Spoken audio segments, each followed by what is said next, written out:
तो अगर आप फुटबॉल की दुनिया से नए नए जुड़े हैं या फिर फुटबॉल की दुनिया से जुड़ना चाह रहे हैं तो ये वीडियो एग्जैक्टली आपके लिए होने वाला है। वाई?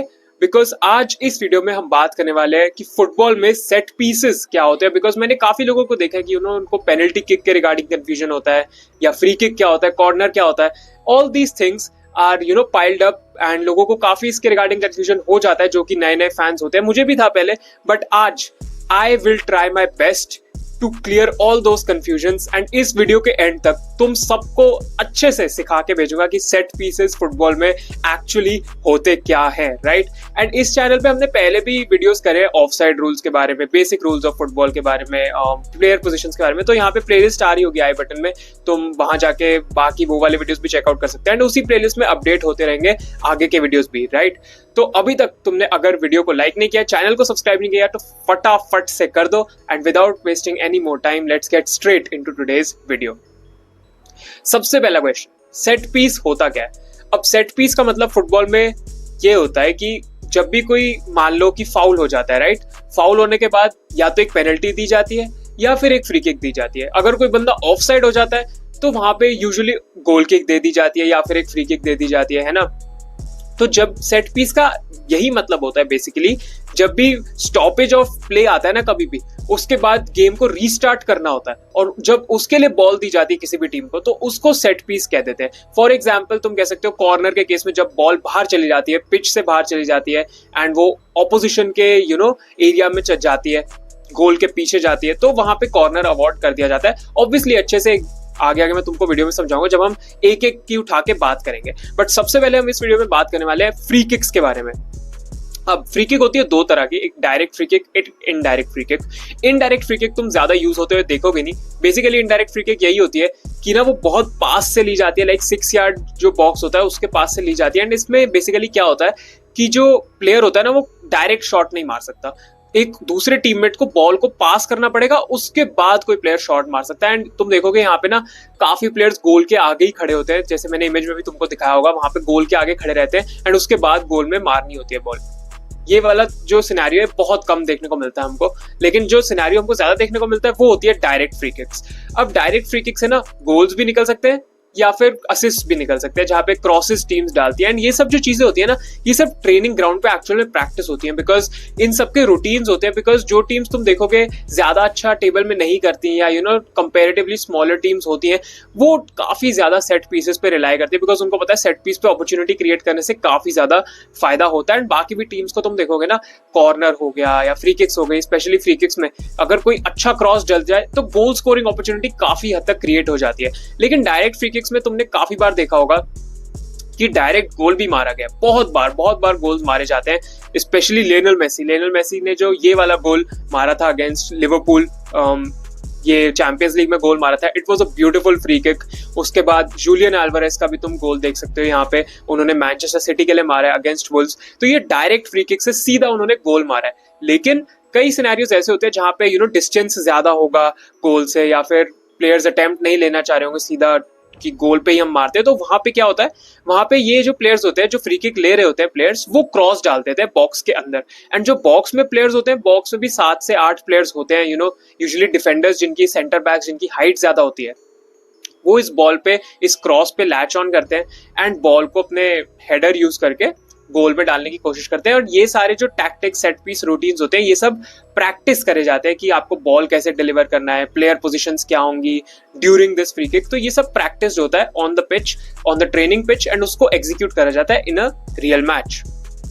उसके बाद अगर हम नेक्स्ट वाले पे चले तो well, it is penalty kicks. अब penalty kicks are mostly simple only. ये 6 यार्ड बॉक्स से ली जाती है। 6 यार्ड बॉक्स के अंदर तुमने देखा होगा एक स्पॉट होता है, वाइट स्पॉट होता है, वहां पे बॉल को रखा जाता है, उसके बाद पेनल्टी किक उधर से ली जाती है।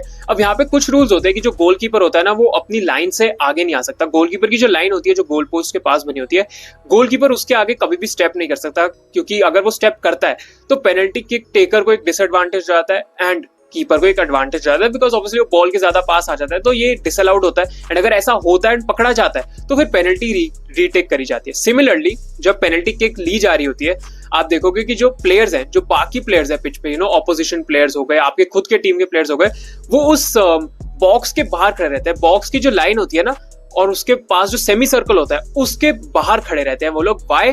बिकॉज अगेन अगर कोई भी प्लेयर, चाहे वो ऑपोजिशन का हो चाहे वो टीममेट हो, अगर वो उस बॉक्स के अंदर आ जाता है ना जहां से पेनल्टी ली जा रही है, तो उसको इन्फ्रिंजमेंट माना जाता है। एंड जब इन्फ्रिंजमेंट हो जाती है तो फिर से पेनल्टी किक को रीटेक करा जाता है, because it is considered a foul, जहां पे पेनल्टी किक के दौरान ना सिर्फ जो पेनल्टी ले रहा है और जो कीपर, वो सिर्फ बॉक्स में होने चाहिए। उसके अलावा जितने भी पिच पे प्लेयर्स हैं उन सबको उस लाइन के पीछे एंड उस सेमी सर्कल के पास खड़े रहना पड़ता है, and that is a rule. And penalty वगैरह लेने में जो पेनल्टी किक टेकर होता है उसका ज्यादा कोई रूल वूल नहीं है। बाकी तुम डबल टच नहीं कर सकते बॉल को, वो तो ऑब्वियस सी बात होती है। एक ही शॉट मिलता है, एक ही चांस मिलता है, वहां तुमको स्कोर करना होता है। नेक्स्ट पे चले तो कॉर्नर्स। अब कॉर्नर्स काफी ज्यादा यूटिलाइज करे जाते हैं। तुम देखोगे कॉर्नर्स से काफी ज्यादा गोल्स मारे जाते हैं, स्पेशली अभी रिसेंटली प्रीमियर लीग के टाइम्स में तुमने आर्सेनल को देखा होगा कि आर्सेनल अपने बहुत वेल ड्रिल्ड कॉर्नर किक्स लेती है, बिकॉज जो उनके कोच हैं उन्होंने बहुत अच्छे से ड्रिल किया उनके सेट पीस कोच ने कि उनको कैसे जाना है, कैसे टैकल करना है, हर सेट पीस को कैसे अप्रोच करना है, हर बार अलग टैक्टिक लगानी है। अब ये तुम देखोगे कि कॉर्नर या तो शॉर्ट लिया जाता है या लॉन्ग कॉर्नर लिया जाता है। लॉन्ग कॉर्नर का बेसिकली यही मतलब होता है कि जो बॉल है वो सीधा बॉक्स में डिलीवर कर दी जाती है via a cross. Short corner में क्या होता है कि यूजुअली प्लेयर को पास बुलाया जाता है कॉर्नर किक टेकर के, उसको पास कर दिया जाता है, वहां से या तो वो क्रॉस डाल सकता है या फिर वो अगेन शॉर्ट पासेस करके गेम को आगे बढ़ा सकता है, that is up to him. लेकिन अभी हम बहुत बार तुमने देखा होगा फुटबॉल में भी कि जब कॉर्नर्स लिए जाते हैं तो वो काफी ज्यादा प्रैक्टिस होते हैं, बिकॉज अगर लॉन्ग कॉर्नर्स लिए जा रहे हैं तो हो सकता है कि एक प्लेयर हेडर के लिए अटेम्प्ट दिखाए कि मैं हेडर के लिए अटेम्प्ट कर रहा हूँ, बट एक्चुअल में असिस्ट दे दे हेडर से, एंड पीछे बैक पोस्ट पे कोई बंदा खा लिए तो वो गोल स्कोर कर सकता है। तो ये सारे रूटीन्स जो होते हैं ये सारे के सारे प्रैक्टिस होते हैं ऑन द पिच, एंड ये कॉर्नर्स लेना बहुत ज्यादा important part of the game होता है। अगेन जो कि टीम्स ज्यादा प्रॉवेस, अब अगेन आर्सेनल तो बहुत बड़ी टीम है, उन्होंने कर रखा है, बट स्टिल ये बहुत बड़ा एक फायदा होता है। जो टीम्स को लगता है कि यार उनके पास इतनी ज्यादा फायर पावर नहीं है आगे, उतनी ज्यादा क्वालिटी नहीं है, तो वो लोग भी इन चीजों के लिए काफी ज्यादा प्रैक्टिस करते हैं, बिकॉज उनको पता है कॉर्नर पे हर्ट करा जा सकता है दूसरी टीम को। एंड अगर कॉर्नर रूटीन ढंग से प्रैक्टिस किया तो अगेन काफी ज्यादा मैसिव गोल स्कोरिंग अपॉर्चुनिटी निकल के आ सकती है। जैसे अभी आर्सेनल को अगर कॉर्नर मिलता है ना तो बाकी टीम्स को लगता है यार नहीं, आर्सेनल को कॉर्नर नहीं देना है, बिकॉज आर्सेनल एक्चुअल में बहुत ज्यादा डेंजरस है कॉर्नर्स पे। तो उन्होंने उस चीज को काफी हद तक मास्टर कर लिया है, एंड जैसे कि मैंने बोला उसी के चलते ये सारे प्रैक्टिस करे जाते हैं, एंड कॉर्नर किक्स भी बहुत ज्यादा इंपॉर्टेंट हो जाती है फुटबॉल पिच पे। उसके बाद अगर हम नेक्स्ट पे चले तो थ्रो इन्स। अब थ्रो इन क्या होती है? थ्रो इन इज समथिंग जहां पे बॉल अगर बाहर चली जाए, राइट, सिमिलरली जैसे कॉर्नर किक में होता है, राइट, मैंने ये बेसिक रूल्स ऑफ फुटबॉल में भी समझाया था कि कॉर्नर किक तब मिलती है जब वो गोलकीपर के पीछे वाली लाइन जो होती है, राइट, गोलकीपर के पीछे अगर बॉल चली जाए तो वहां पे गोल पोस्ट के पीछे चली जाए तो वहां पे कॉर्नर किक दी जाती है। लेकिन अगर थ्रो इन होती है तो थ्रो इन मिलती है जो वो पैरेलल लाइंस नहीं होती, जो ऊपर नीचे पैरेलल लाइंस बनी होती है, वहां पे कहीं पे बॉल बाहर चली जाए, चाहे वो ऊपर जाए चाहे वो नीचे वाले उसमें जाए, वहां पे थ्रो इन दी जाती है। अब थ्रो इन से भी अपॉर्चुनिटी निकाल सकते हो, कैसे? बिकॉज जब भी थ्रो इन मिलती है तो काफी बार तुमने देखा होगा अगर वो गोल के पास है, गोल के पास अगर थ्रो इन मिलती है तो काफी टीम्स उसको भी यूज करती है एज अ क्रॉस डालने के लिए, बिकॉज ऑब्वियसली थ्रो इन से आप डायरेक्ट तो गोल नहीं मार सकते, लेकिन आप एक्चुअल में एक अच्छी डिलीवरी बॉक्स में डाल सकते हो, जिससे आपके स्ट्राइकर्स को, जिससे आपके अटैकर्स को, जो भी प्लेयर्स बॉक्स में उनको एक अच्छी अपॉर्चुनिटी मिलती है। इसका परफेक्ट एग्जांपल है, बैक इन द डे एक प्लेयर होते थे Rory Delap for Stoke City, and Stoke City काफी ज्यादा फेमस थी अपने सेट पीसेस के लिए एंड स्पेशली थ्रो इन्स के लिए। रोरी डिलैप को माना जाता था कि वो one of the best throw in takers हैं, बिकॉज जब वो थ्रो इन डालते थे ना बहुत ज्यादा खतरा होता था दूसरी टीम्स को, बिकॉज जैसे ही उनकी थ्रो इन बॉक्स के अंदर जाती थी और वो इतनी पिन पॉइंट होती थी कि वो सीधा बॉक्स के अंदर जाती थी, राइट, एंड बॉक्स के अंदर जाके मोर टाइम्स देन नॉट एक गोल स्कोरिंग अपॉर्चुनिटी क्रिएट हो जाती थी, which caused havoc for the opposition teams. तो अगेन थ्रो इन्स को भी यूटिलाइज करा जा सकता है अपने फायदे के लिए अगर गोल के पास थ्रो इन कोई मिलती है तो, बिकॉज एज अ क्रॉस आप उसको डाल सकते हो एंड एक अपॉर्चुनिटी वहां पे भी क्रिएट हो सकती है। उसके बाद अब हम आते हैं लास्ट पे जो कि होने वाला है गोल किक। अब goal kick is pretty much simple, again अगर बॉल प्ले से बाहर चली जाए एंड ऑपोजिशन टीम से बॉल प्ले से बाहर चली जाए, गोलकीपर की लाइन वाले गोलकीपर के लाइन के पीछे, गोलकीपर के गोल के पीछे अगर चल जाए एंड ऑपोजिशन प्लेयर ने मारी तो सीधा सीधा गोल किक दे दी जाती है उस टीम को, राइट। एंड गोलकीपर से भी काफी ऑपोजिशन को काफी चांसेस निकल सकते हैं। अब मैंने ऐसा क्यों बोला ये सेट पीस है, बिकॉज जब गोलकीपर एक गोल किक लेता है तो वो काफी ज्यादा लॉन्ग गोल किक ले सकता है जिससे बॉल स्ट्राइकर तक निकल सकती है, एंड मे बी अगर स्ट्राइकर अच्छे से होल्ड अप कर पाए, लेके जा पाए, तो वहां पे भी एक गोल स्कोरिंग अपॉर्चुनिटी निकल सकती है। एंड आजकल हमने देखा कि जो कीपर्स है उनको डिमांड करा जाता है कि they should be very very strong with their feet as well, because अगर विद देयर फीट वो खेलेंगे ढंग से तो अगेन चांसेस क्रिएशन की ज्यादा अपॉर्चुनिटी निकल जाती है एंड ज्यादा चांसेस क्रिएट उस चीज से हो सकते हैं।